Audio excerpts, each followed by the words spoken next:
Hey there guys, Rachele here with Amethyst Ascension. If you are new here, welcome. And if you are returning, thank you so much for joining me again. So today I am doing a hashtag. It is called hashtag one deck for each sign. And I originally seen this on Julie's channel over at Peekaboorose. And it is a tarot deck, or a deck in general, for each of the astrological signs, zodiac signs. And for me, I don't really follow Western astrology anymore. I follow real Sky Astrology, or also known as True Sidereal Astrology, and there's 13 signs. So I'm going to be doing all 13 signs, okay? Okay, so this was originally on a lady, her name is Steph. I just found her through this particular tag, and I cannot pronounce her channel name, so I will be putting it down below with a link to her original channel and also to Julie's video of this. Now, Steph did put a couple of keywords for each one of the signs, but I'm not really going by that. And I know this is for fun, but I just want to put a little disclaimer out there that I don't think that we are the culmination of our sun sign. I think we are a culmination of every part of our chart. You know, like our sun, our moon, our rising, a combination of where our house placements are, what planets are in our different houses, you know, where our Chiron is, where our north and south node are, our midheaven, our Imam Koali, all of those things. The whole thing is a blueprint as far as I'm concerned. So, but I don't rule it down just to what somebody's sun sign is. I think that's very like beginner level, I would say. Okay, so, but this is just for fun. And they do have certain characteristics, but I don't think it's so cut and dry. But anyways, moving on. So the first one is Aries. And Aries is a fire sign. It is ruled by Mars. And they are known for being initiators, starters, pioneers, being spontaneous, sometimes childlike, very direct, very energetic, eager and confident, assertive and headstrong, enthusiastic. You see where I'm going with this, but they are very, they're also very courageous and independent, fearless sometimes, competitive. So what I thought of was modern spellcasters, because this feels like, to me, so fiery. This deck feels so fiery to me, because even when I think of the fire element and wands, it makes me think of magic. It makes me think of like the force, the energy that would come out of a wand. So that's why I think of the spellcrafters tarot. I mean, it's really hard to just pinpoint one tarot deck for everything, just because.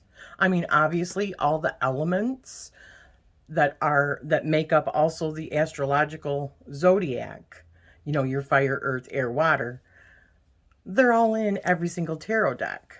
But this one, just even with its coloring, with the oranges and like the more fall colors, feels more fiery to me. Even though I would not associate fire with the fall, it's the color associations that I would. So, and there's some cards in here also that, like, see if I can find them. that just feel a little bit like this. Oh my gosh, I love that. Look at that. This one with the lightning. Look at that. Wow. And I know that's the Ace of Swords, but look at all the fire. Yeah. Oh, I think this one is actually switched around, though. I think it is. So that would make sense, right? But yeah, let's see, even the competitive nature, which I know is in every deck, but this just really feels like an Aries, kind of like, I make no apologies. You know, this is how I am. I'm going to go forging forward, and I've got magic. I've got magic coming out of, you know, everywhere. I know my power, kind of thing. So, yeah. Okay, so the next one for Taurus is a earth sign, and it is ruled by Venus, and they are known for being very earthy, practical, very productive and prudent, conserving, very sensual and physical and resourceful. They're very steadfast and stable. They're dependable and reliable, trustworthy. You get the picture. They are also very enduring and persistent and artistic. They love beauty and nature and really focusing on their senses, but in a very grounded and practical way. So this is who I thought of, was the bone, stone, and earth flesh for that Taurian energy. It's so earthy and just, it's decadent. And my senses just, I mean, you can feel like all the senses with this deck. It's so expressive and beautiful in the color usage. Yeah, but it's also so dependable and trustworthy. Oh, I mean, it is a good deck for reading and understanding, but if you want to go deeper, you can go deeper. Oh my gosh, look at that. Yeah, oh my gosh, look at that magician. That's like Gandalf, right? This feels very Taurian to me. Very. All right. And the next one we have is Gemini. And Gemini is an air sign, and it is ruled by Mercury.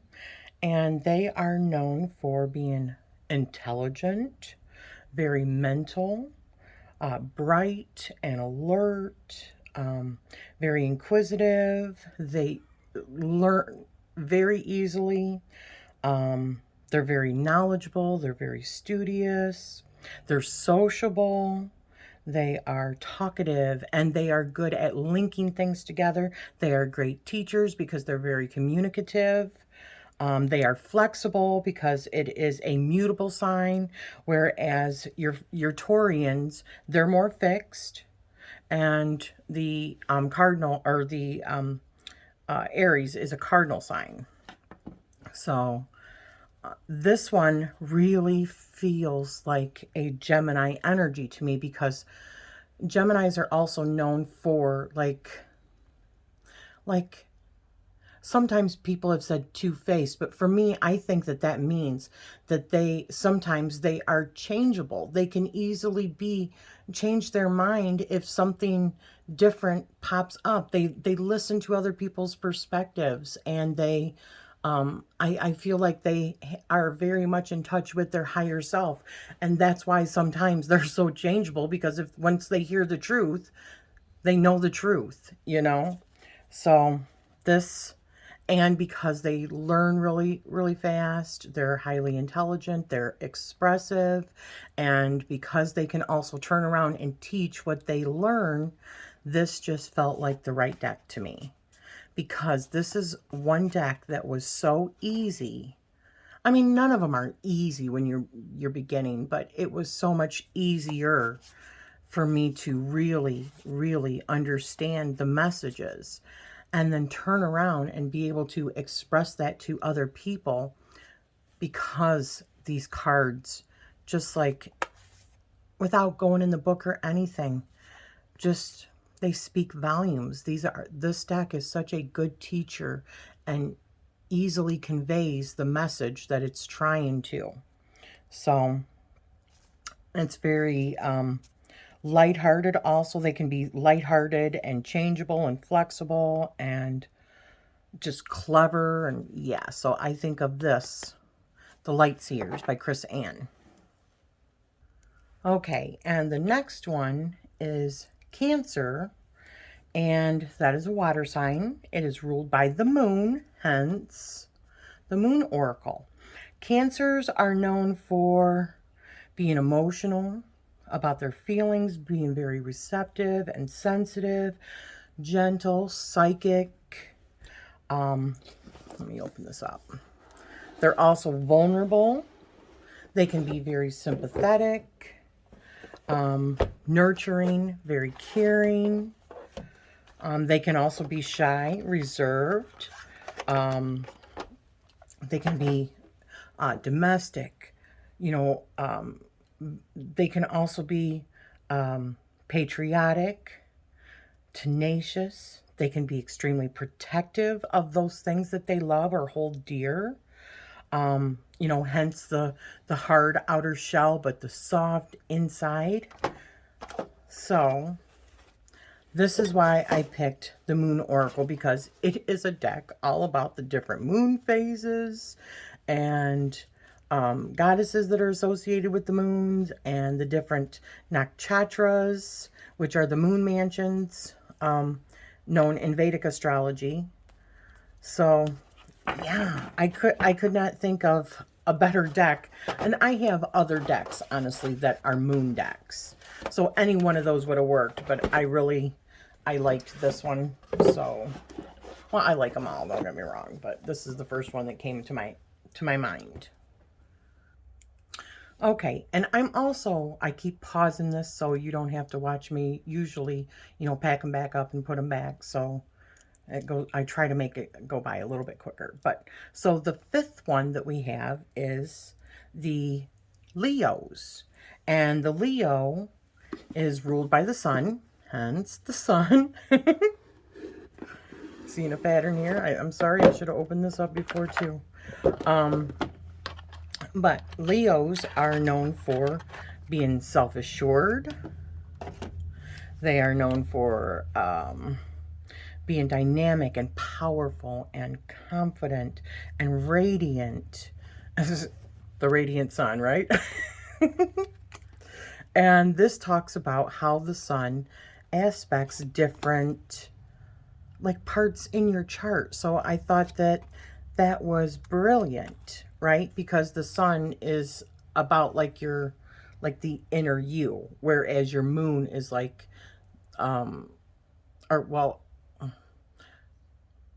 your feelings and stuff like that, but your core and your mission and stuff is in your sun sign. But your moon is more like your emotions and your psychic abilities and stuff like that, your introspection, whereas your rising sign is the way that people see you. But anyways, and that's very simplified.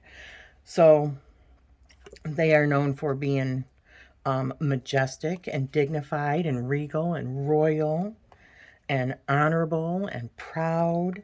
They are also a fixed sign. They do thrive on appreciation. They also they love to be leaders, and they're courageous and loyal also, and creative. They're self-expressive. They can be dramatic. They can be very generous. They can be playful and romantic. Yeah, so I thought of this particular deck. Okay, so the sixth one is Virgo. And Virgo, it's a mutable sign, and it is also ruled by Mercury. And I chose for that one the Everyday Witch. And Virgos are known for being practical, very efficient, very clear and analytical, of course, being ruled by Mercury, which is like the planet of mental stuff, right, and communication.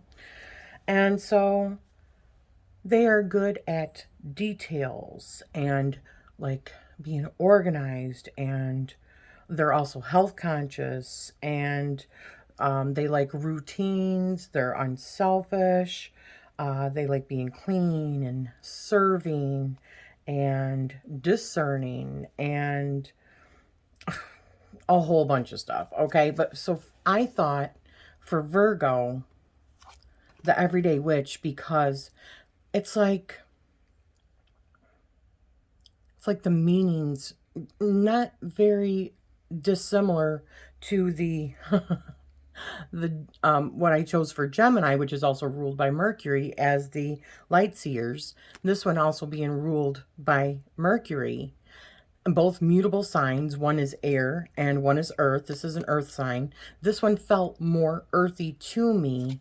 However, so practical, down to earth, very understandable. Something that you could really like set your calendar by, because you understand everything. She didn't leave details out in the images, and the book is so thoughtful, and it's easy for me to also thrive in readings because I am so connected with this particular deck. So there's that. It's funny, like my two main decks that I really connected with on such a deep level that I understand really well, and I just noticed this, are both ruled by Mercury, which is thought and communication, right?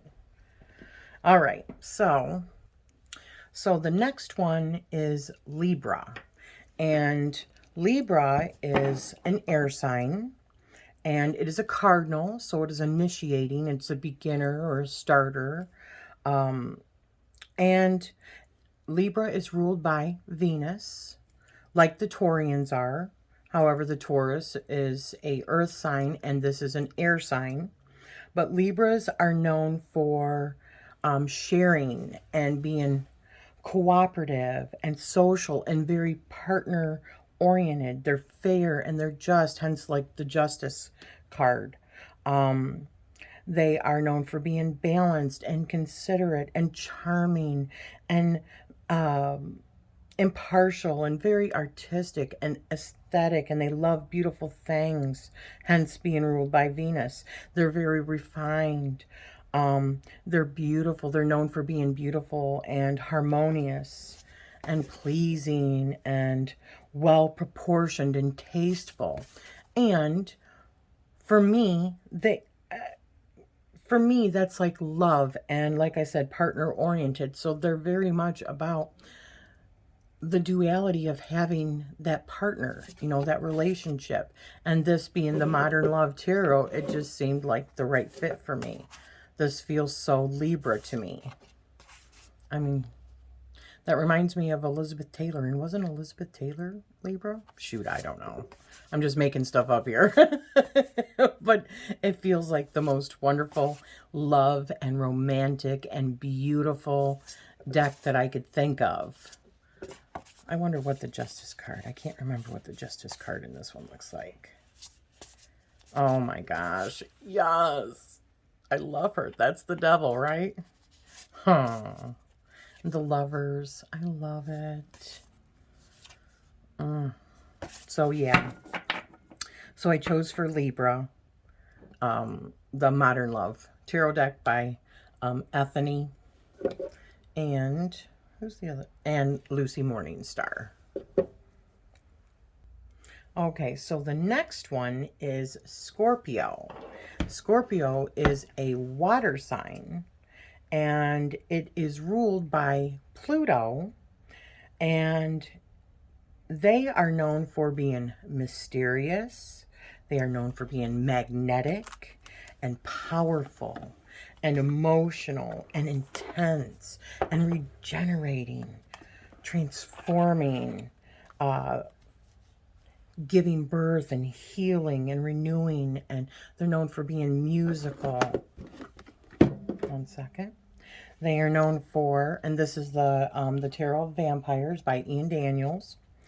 They are known for being complex, transformative, and into the occult, into hidden things.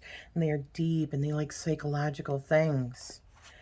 But the thing that really made me think of this is like the mystery of the vampire and how seductive they are. And they pull you into their world of deep and darkness and seduction, you know. So, yeah. I definitely thought of Scorpio with this deck. Definitely. Beautiful. Dark and loving of the darker, more hidden, esoteric things. And yeah. Okay, so the next one is actually Ophiuchus. And Ophiuchus is between Scorpio and Sagittarius. So if you were thinking I was going to do Sagittarius, there is actually another constellation that sits on the ecliptic that's in between Scorpio, and it actually, in real Sky Astrology or True Sidereal, it uses the same house as Scorpio, which is the 8th house. But there was no other deck that I could think of, honestly, that is more befitting of Ophiuchus than real Sky Astrology, because this deck and Julie Kusha Watts, the creator, are who introduced me, honestly, to real Sky Astrology. And once you know that this is actually what is in the sky, so if you were to, you know, grab an astronomy app, or if you have a telescope and you go and look and see what's actually in the sky, that's not Western astrology, which most people think of. It's actually real sky or true sidereal. It is observing the actual visual sky. So every month when, you know, it says new moon in this, or, you know, full moon in this, and it can be sometimes, but a lot of times it's not actually what is actually in the sky. Because it's based on a fixed system. But anyways, it's this particular deck that really, really makes me think of Ophiuchus, because it was this deck that introduced me to that system.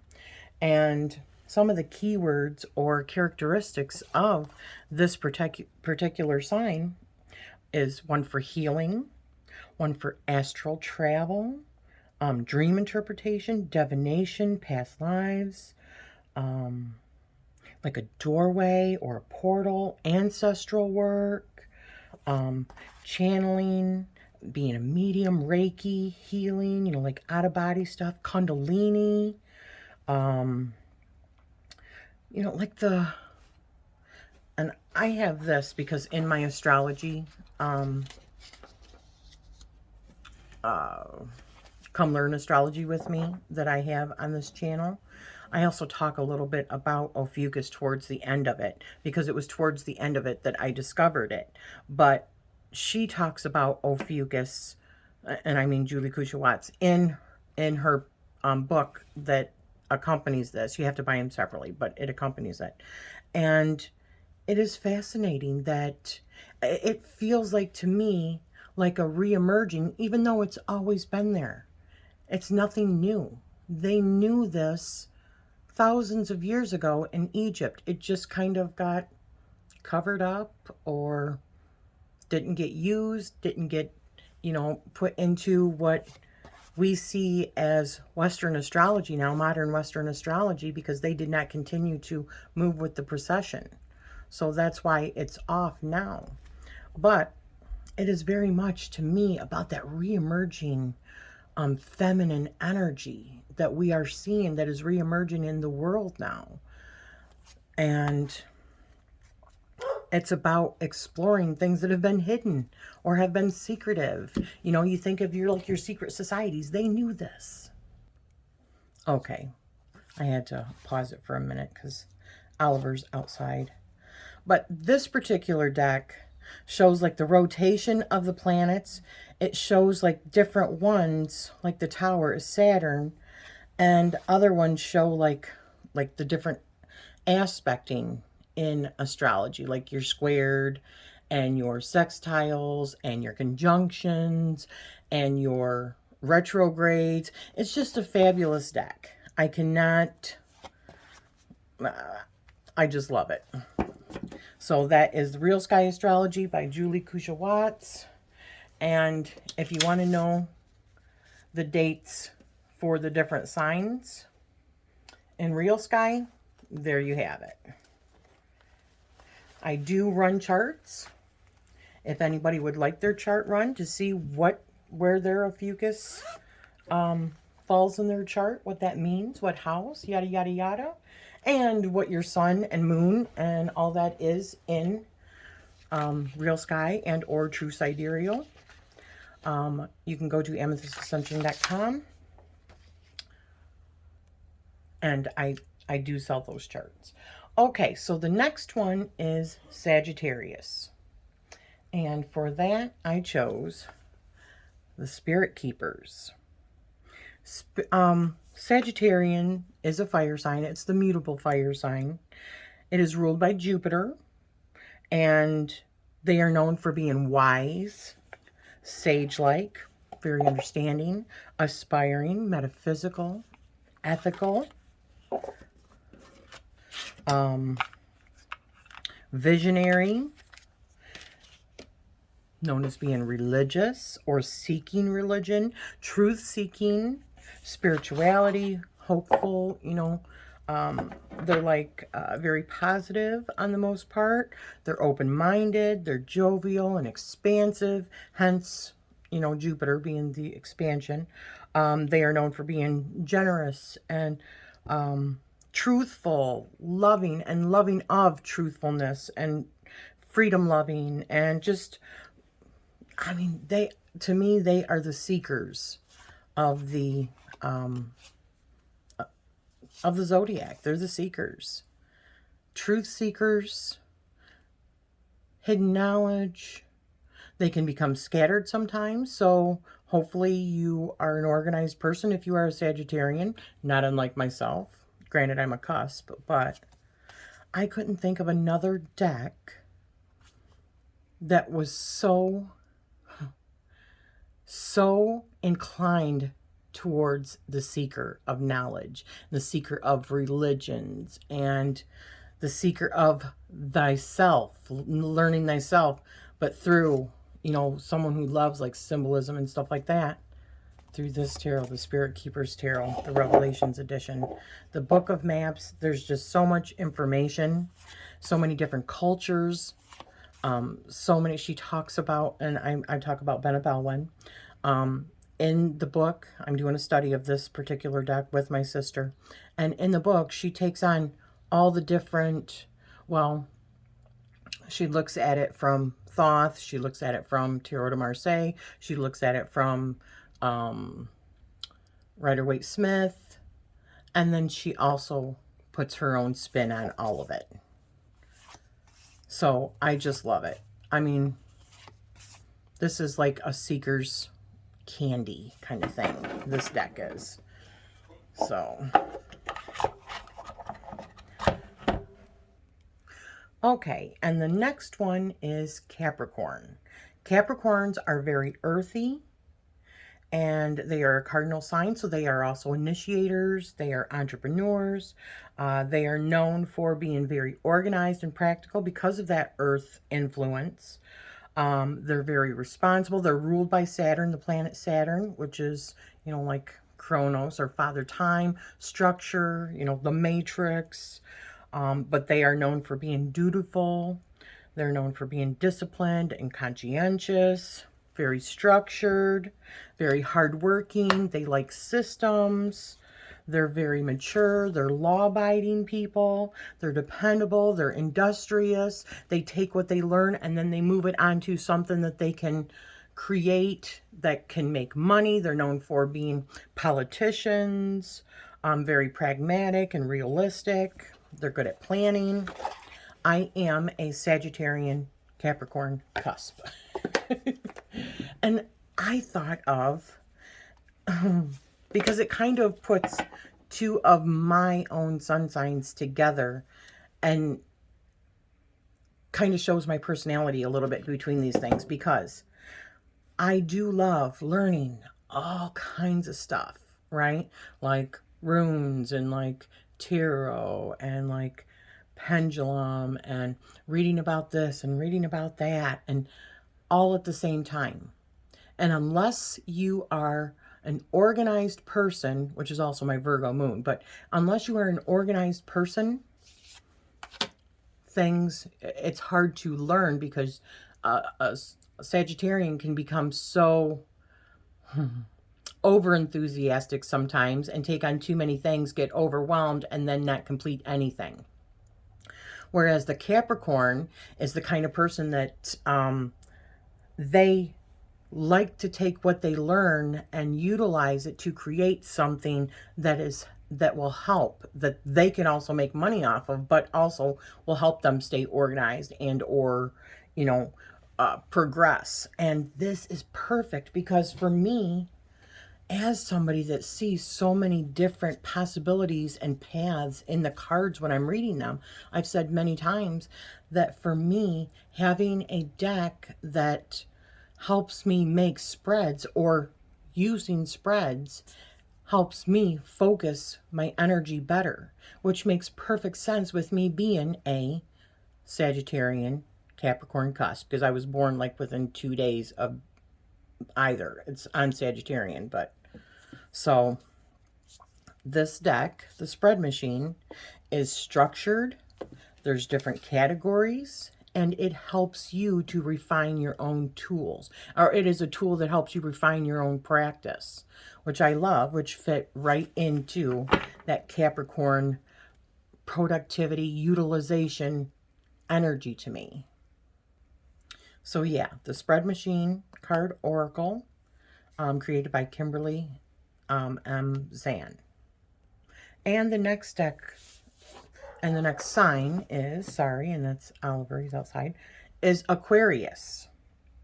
And Aquarius is an air sign, and it is ruled by Uranus, which is like an octave higher of like Mercury. So I chose for that the Mystic Martian Oracle, because some of the characteristics of a Aquarian is they are known for being reforming and progressive, liberal, humanitarians, forward-thinking, thinking into the future, friendly, usually democratic, universal,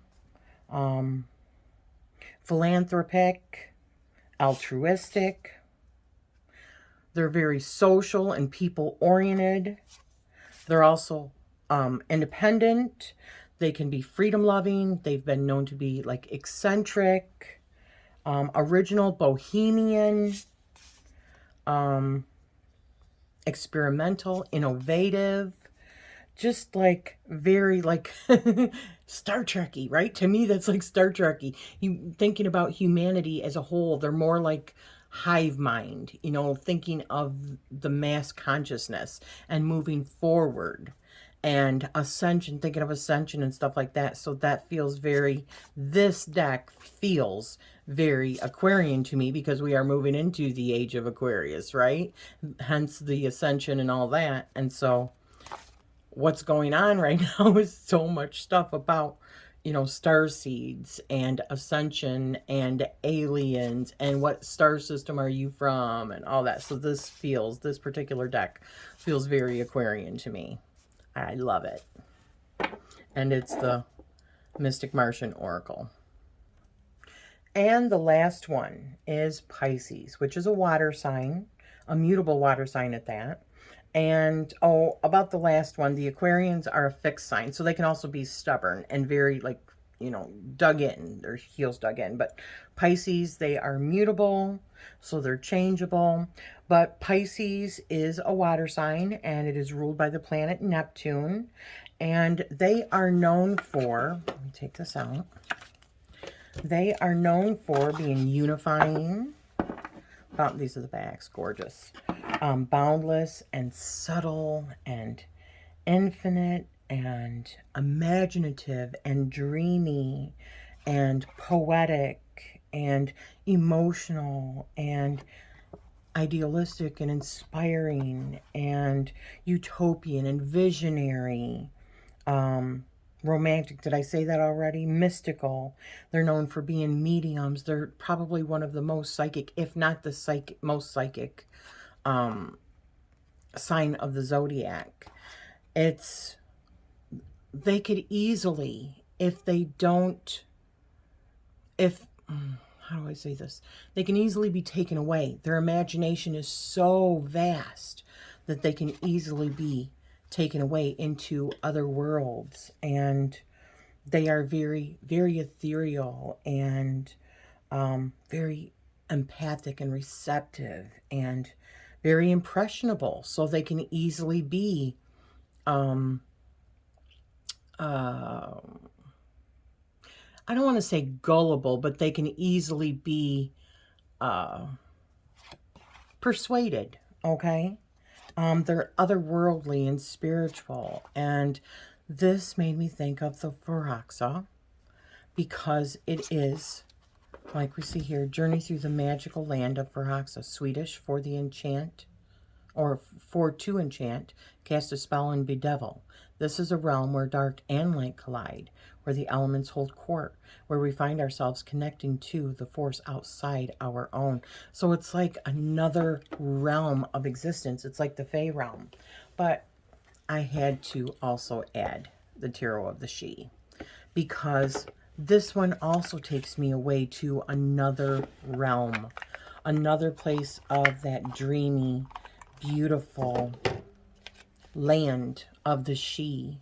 And you know, it's so easy to be swept away into these, and in my dreams, I know I have visited those realms.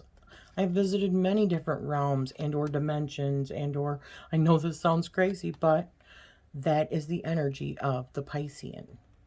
So that is everything, guys. That is all 12 with a little extra for this one, but I hope you have enjoyed this. I will be putting, like I said, the links to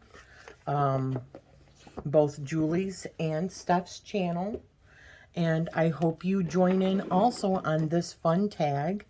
And if you would like to know what your True Sidereal Chart is, I will be putting a link down below. It takes you over to a little shop where I also offer just a chart. It's not a psychological anything. And then just a little guide to show you, you know, more about how to research on your own if you choose to. Real Sky. So thank you for joining me, and I am sending you love always. Thank you.